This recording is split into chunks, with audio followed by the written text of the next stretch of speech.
Hello friends, আজ আমি বানাচ্ছি পনির টিক্কা মশলা। ফার্স্টে একটা পাত্র নিলাম, তারপর টক দই দিয়ে দিলাম।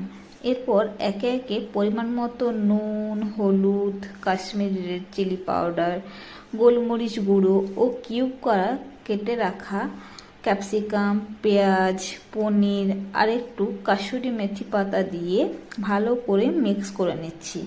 তারপর ভালো করে মিক্স হয়ে গেলে সেটা আমি ম্যারিনেট করে রেখে দেবো।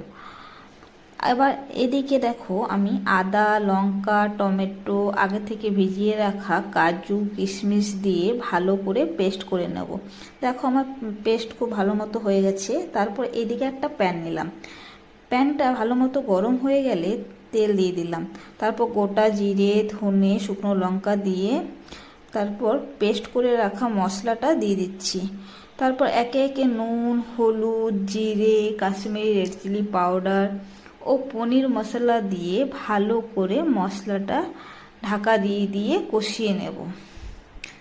দেখো আমার মশলাটা থেকে তেল ছেড়ে গেছে।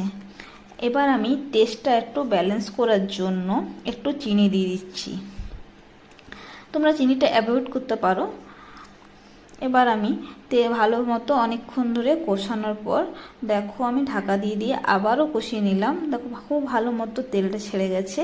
এবার আমি ম্যারিনেট করে রাখা পনিরটা দিয়ে দেব। তারপর একটু জল দিয়ে ভালো মতো কষিয়ে নেব। বেশি জল দেবে না, একটু জল দেবে। তারপর আবার ঢাকা দিয়ে ভালো মতো কষিয়ে নেবে। দেখো তেলটা আবারও ছেড়ে গেছে আমার, তাহলে বুঝবে যে হয়ে গেছে। ব্যাস রেডি পনির টিক্কা মশলা। যারা আমার চ্যানেলটা এখনও সাবস্ক্রাইব করোনি তারা ঝটপট সাবস্ক্রাইব করে নাও সুন্দর সুন্দর রেসিপি দেখার জন্য। ভালো লাগলে লাইক, কমেন্ট আর শেয়ার করো।